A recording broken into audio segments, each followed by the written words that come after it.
Hi, and welcome to the very first episode of the B-Side of Marriage Podcast. My name is Rashonda Adams, and this is my husband. Jason.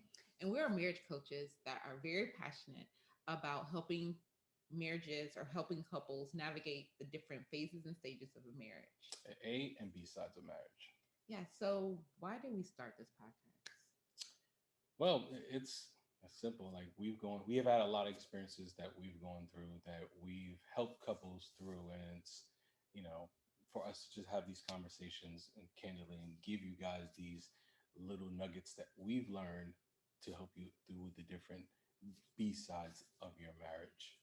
Right, yeah, just helping navigate, like I keep saying the word navigate, but just helping like to address and to discuss those taboo topics that people don't often want to talk about when it comes to marriage. That's true. So yes, that's great. So one of the things that we would like to start the podcast off with, I guess our first segment would be just doing a maintenance check. And so you might be asking, what is a maintenance check-in? Well, just like you take your car in for regular like oil changes, putting gas in it, washing it, just maintaining it so that it continues to operate and operate well. The same needs to happen with your marriage. You need to continue to check in to make sure everything's good and that your marriage is performing at its highest potential. So, having said that, Jason, we're gonna start with you. So I would say for me, my check-in is that I guess for me my maintenance check is like I said, I think this week for me I've been good. I have for me I've been trying to keep myself filled up in the word and stuff like that. And even I'm listening to um just another podcast about just spirituality and things like that. So for me this week I've been, just really I guess I feel like I'm trying to. There's something coming that I'm trying to be prepared for. I guess it is. So I'm trying to stay close to God. So whatever comes, I know that I'll be, I guess, prepared for it. I guess Okay. that makes sense. What about you, So we're going to be a very open and as transparent as possible. um, Honestly, I kind of feel like running out of gas Mhm. is where I'm at. Um, it's been a lot of just a lot going on, as you know. So I just feel like it's kind of funny that right now it's kind of like a gas shortage. And I'm just like, hey, that's kind of how I'm feeling. And like it's just constantly going. We're at the end of the year for school with the kids, Yeah. so have all that going on. You're working a lot, and so it's just a lot going on. So I'm just like, I just yeah. And then you're going into the summertime with no gas. Exactly. And that is making me very anxious Yeah. because the world is opening up. And We ain't ready for that yet. we're not No, really we ready ain't ready for for it. that. No. And so trying to figure out what that look like, what does summer look like for our household, especially because we're not comfortable in sending them to summer camps. Correct. But they have friends who are more like active outside of the house. Whereas last summer it was kind of understood that everybody was going to be, at home. Now it's like it's a mix, so going to have to navigate those emotions and meltdowns as well. So Yeah. yeah. Yeah. Mhm. So, okay, so so guess let's just go right into what we want to talk about today. Hmm. So because this is our first episode, we just kind of wanted to give everyone like an insight as to who we are, what we're about, and just kind of take it from there. Okay, so you want to introduce like our family? All right. So yeah. So we, as you already said, husband, wife. Yeah. Then we have three kids. Aiden, Ivy, and Micah. Uh, boy girl, boy, right? Yeah. Boy, girl, boy. Yeah. Yeah. I thought I said too many. No. And then we also, have Shonda's mom that lives with us. So we actually, that's our family, Mhm. all under one roof. Yes. We've been married for, how long have we been married? Because you About always 12 get and a the, half years. yeah, so she's not good with time. She's not good with dates and stuff like No. that. So No. it's always a joke when I say that. So yeah, we've been married for 12 and a half years. Got married in December. So Mhm. it's coming up too. So Okay. Where do we live? I don't know. We live in Fulshire, Texas, which is a suburb of Houston. Yeah. I'll say this. I'm originally from New York, so I knew that was coming. I'm not a native Houston, Texan, I guess that's what you want to say. So yeah, I moved here when I was 28. I think it was, yeah, 28. So been here a little over 13, yeah, almost 14 years. Yeah. So you're basically a Texan now. No, because Mm. unless it has to be even. It has to be even because I lived in New York for most of my life, so it's 28 years. Until I get to that point, it has to be about even that I Mm. say that. Okay. All right. Yes, so that's our lovely little family. So I guess yeah, so let's just talk about our love story. All right, so Yeah. we always get this. What? I love so we always get it No. misconstrued because No, we don't. she has one No, way and I I have have the one. truth. You know, I have the facts. and I'll go real quick. We met. There was a group of it was a group of individuals that came to New York, her friends, Hmm. and it was all booed up. I didn't know. I thought we was just going out to dinner. It was a mutual friend that knew one of her friends. So I thought, he was like, "Oh, there's a whole bunch of girls." So I said, "You know what? Hmm. I'm gonna come hang out." When we pull up to where they were staying at, we get out the car, we walk in, everybody's booed up. I was the odd man out. So pretty much I told my friend in the car, hey, I'm gonna act a fool. So I literally acted a fool Yes, he at the did. restaurant we went to. And the whole time I was in New York, we have a term saying throwing a battery in somebody's back, and that's pretty much she had a boyfriend. So he was sitting next to me, and I'll say this, we were sitting in a U-shaped like Table. table. Hmm. So I couldn't sit on the U, so I had to pull a chair and sit in the middle. So I pretty much acted Fraganac fool, and then I was throwing the battery in her boyfriend's back, and he kept telling me all this stuff. Mind you, she was sitting right next to him. And again, I didn't know her name, just knew DKNY because she had a shirt on that said DKNY. And at the end of the night, literally, I'll just say it like this: at the end of the night, I wanted to see her reaction. I wanted to see what he would do if I did this. So pretty much, at the end of the night, I said peace out to everybody. Um, and it was like, oh, why don't y'all come to Houston? And I was like, oh, if I do, I'm staying with you. And I pointed at her. Mind you, her boyfriend was right next to her, and I pointed right at her. And I was like, yeah, if I come to Houston, I'm staying with her. I didn't know if she had a house, if she had her own No. stuff. I was just saying I'm gonna stay with her. Ooh, it's itching me.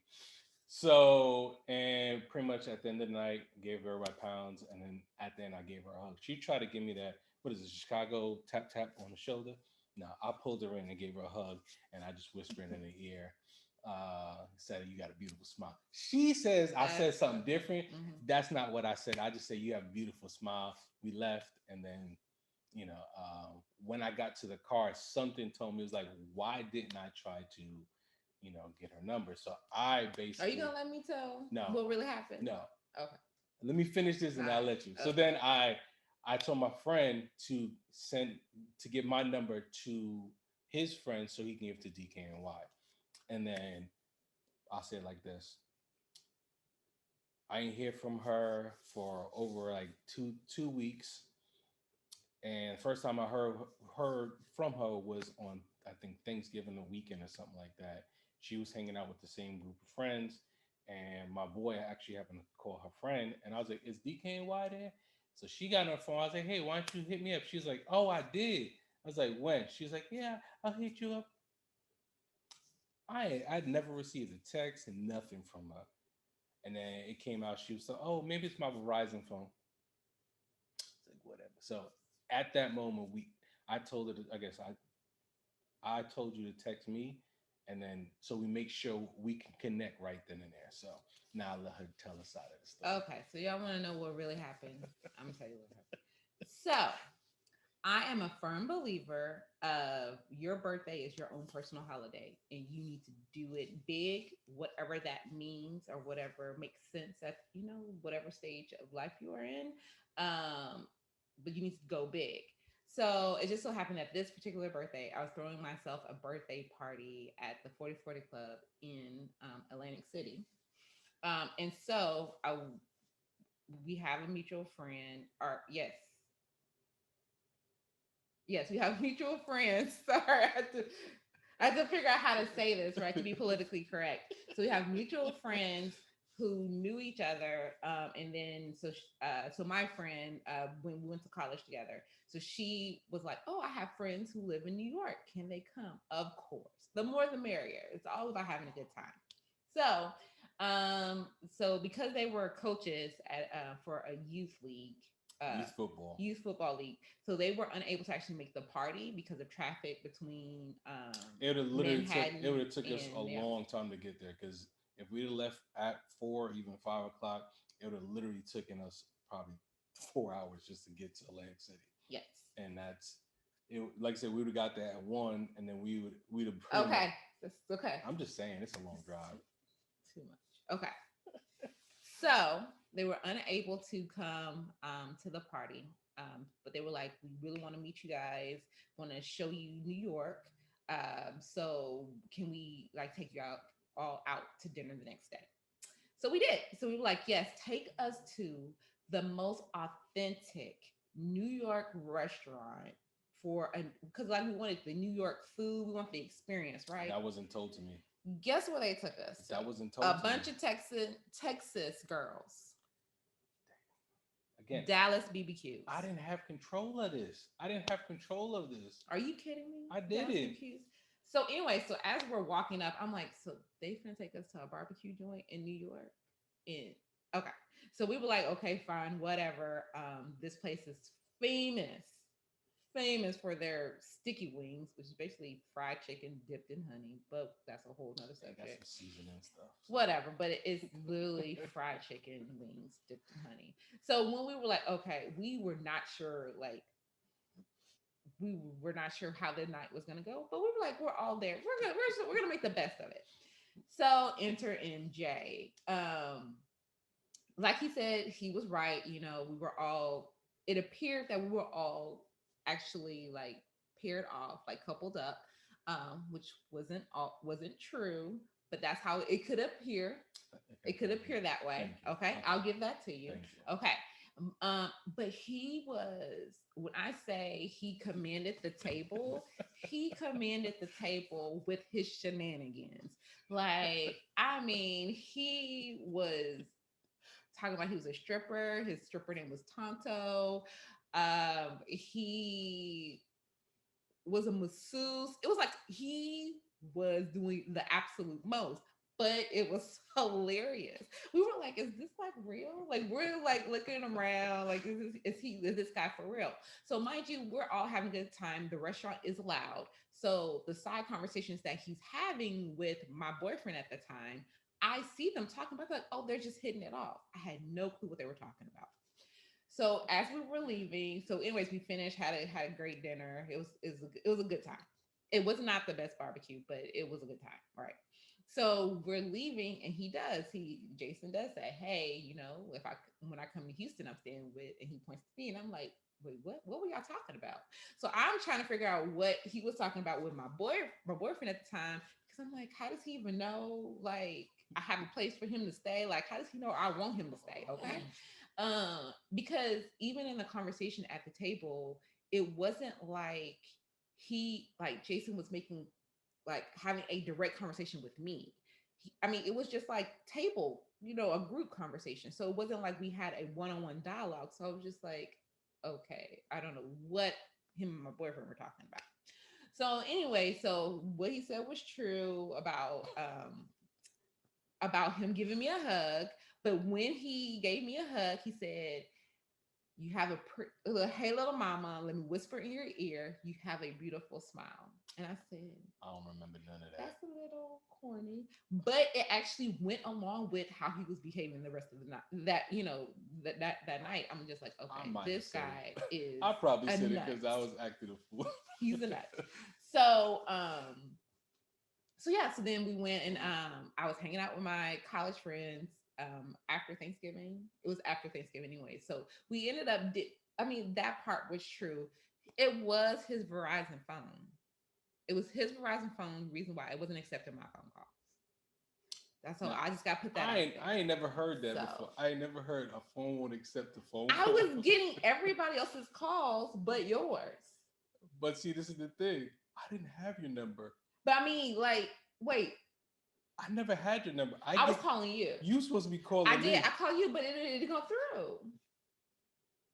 Well, that's what you said. You just ignored me then. I never got. He was trying to ghost me before it was ghosting was even a thing. I That's what never he even was trying to received do. a phone call because I was Whatever. for 2 weeks. I was waiting for this phone call too, and then I never Whatever. got it. That's why when I heard, oh, DK and Watch with yo Phil, put on the phone. That's what I You didn't answer my phone because the unknown number and your whole no. little I would have answered it. I was waiting for this call. index. Waiting. Okay. But anyway, so we did talk and we talked on the phone for a long time. Like we were like on the phone. We did the whole, you hang up. You No, go. Yeah. you hang up. Are you asleep? No, I'm not asleep. And this was like sitting on the phone all night long. We did that for days. Yeah, Days. days. And Days. then she came and visited me. Yes. So then I came to New York. So I also want to add in a little bit of detail of the fact that I never wanted to get married. I I had grown up around like I've seen, my parents, they were married for a long time. I've My brother and sister, like they all had like long lasting marriages. But I just like that's not for me. Like I'm the baby of the family, so I was just like I'm gonna travel. My job, I literally lived out of a suitcase. I was a consultant, so I literally traveled everywhere whenever I wanted. So I was like, this is my life. I don't need a husband. I'm Miss Independent. Like let's go, right? So when we did connect over the phone, I'm like, oh cool. Now I got another person. Actually I didn't have anybody in New York. I was like, oh, I have a person in New York now. Got that area code. I was living it up, right? So I go to visit him in New York, and it was crazy. I mean, it was great. It was actually my first time being in New York. Um, but we had a conversation on the day I was flying out that day. Yes, I was flying out that night. That night, Yeah, because I had to get to my and client. I took, mind you, it was at my mom's house because I was staying at home. Mhm. Pretty much I was paying the bills, but I was staying at home, and I brought her. She didn't want to come because she didn't want to meet my mom. But Right, because hello, ladies, you can relate. Like when you meet the mom, that means it's like serious. And I was like, I'm not trying to be serious. Like I'm just trying to and ask then I someone locked it else. down. Then I Yeah. locked it down that But night. he was like, no, come on over. She's cool. And I'm like, yeah, but I don't want her because now, especially now that I am a mom, I wish I wish a little girl would. Okay. So that's why I'm like, oh no, I'm not ready to do that. But anyways, I did go over there. His mom was nice. I'm sure she still gave me side eyes, but it's okay. She did. But anyways, we had a conversation, and he basically was like, we gotta like make this exclusive. Pretty much, I was Yeah. like, whatever you got going on, you need to dead it. You need to end it because this is me and you. Yeah. This is it. This is happening now. That's pretty much kind of how I said it, and I remember when I said it, her face, she like just froze, like I guess for me it was more of he got like, how does he have the nerve to tell me like I need Well, right, because mind you, when I went to visit him in New York, me and my boyfriend at the time, we were still together. We were not. It was not like we were still like fighting over the horrible birthday trip, but we were like still technically an item. And I'm like, so you what? I said, shut it down. I said, I shut it. I told her, I'm shutting down everything. I'm shutting down everything I got. It's me and you. We starting to we making this happen. We'll start this today. So, and we've been together since. I know, and I did it. It was like, I don't know. Listen, And this is like, this was like, our marriage was definitely God ordained because based off of the conversations, like based off of the topics that was addressed when the very first night we met. yeah, because you forgot about the books that I wrote too. No, I did. I didn't want to share everything. I don't want to share everything. Okay. But yeah, the topics, the things that we've talked about in the phone conversations, and then even like when I went to New York and you were like, shut it down. I'm like, this guy is not like, I know what I like. I know what I want. he's different. This is like, he's literally different from anybody I've ever dated. So yeah, so that is how we met and started talking, and right, and we've been talking ever since.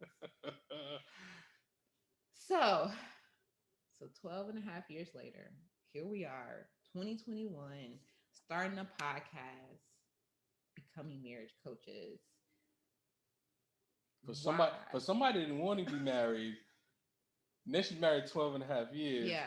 And then now she a marriage coach. Yeah. Look at God. Look at God. It's at crazy. God. It's crazy. Like, it is crazy how, like, what the scripture says, like, you don't know the plans God has for you, but you know he has plans of good and not evil. It's like, this is truly like our married life is God in real person. So okay, so we started the B-side of marriage. First of all, why the name B-side of marriage? This was something. This is the title that God gave me.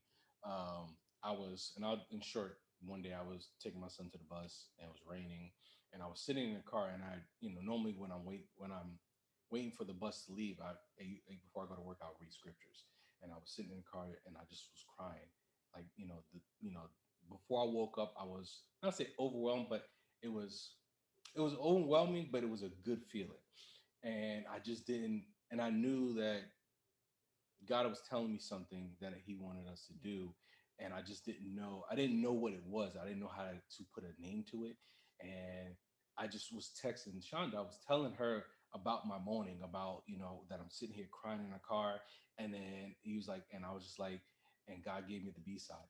Like literally, it was like in that instance when I was writing everything, it was like the B side of marriage, and I'm just like, and I remember when she was like, "Ooh, that's good. I like that." Like so, and the title B side of marriage comes from, like on social media, we all see the happy sides of marriage. We'll see, the highlight reel, relationship goals, they traveling, doing all this stuff. Yeah. But how often are we highlighting those B-side moments of when we're going through something? It's a trial that us as a couple are going through. If it's a loss in our family, it could be all these different things. We're never really talking about those, and that's where the B-side of marriage comes from, because we wanted to take those moments, those B-side moments, and be able to help couples through those B-side moments. Because as for us, like we've gone through a lot of moments, and again, like I said earlier, it's like we've helped couples through those, and again, this is where God was kind of telling us, like, this is what He wants us to do. And mind you, we've done marriage ministry. We've been part of marriage ministry for years. We started when we just got married, and when we got engaged. Yeah, we got engaged. We was doing marriage ministry, and we did that for years. So that's where it came from. So right, yes, because this is the deal. Like, we didn't realize that us going through those trials, those tribulations, was going to prepare us for a time as such as this. Also, it's like it gave us, like, we have resources, we know things, and if we can share those with other couples, so that they can either minimize that season in their life, or they can use it to just mitigate it, just miss it altogether. That's what we're about. Like, we want couples to know that you don't have to do this alone. You're not the first one to go through whatever you're going through in your marriage, and you don't have to do it alone. Because and that's what we're here. We're here to not only provide the resources and to help you and your spouse walk through it, but also to provide a community of people who just want to be real, who want to be real and be like, I like legit need help in this. Like I legit, had an issue with this now, and then to help others, overcome that same thing. So what else? Okay. So, I mean, I guess that also speaks to the why, like why the B side, why this, and so now it's like, yes, we're doing, we're gonna have YouTube, we're doing the podcast, and we're just really trying to put out that yes, there's a real push now for Black love to like to see and to show, display, that's the word I'm looking for, display, what Black love is, but where we want to display and to showcase what married love is, because the ups and downs, because it's ups and not downs, just the ups, but the ups and downs. Yes, and that is okay because it's a journey. Marriage is a journey, a process. And so as long as you just keep taking that next step, you're going to get through it. You're going to be okay. And you'll be strong up. You can be stronger as you face each trial. So yes. So I think that kind of wraps up this episode. Yeah. A little bit about us. So yeah. So if you enjoyed the episode, please like it. And share it. Comment. Subscribe to our YouTube channel. You can also follow us on Facebook at the BSide of Marriage and on Instagram at BSide of Marriage. Correct. Okay. And all that information will be in the show episode notes below. So anything else? That is all I got. That's all. Well, until next time, continue to love God and love each other. Peace. Deuces.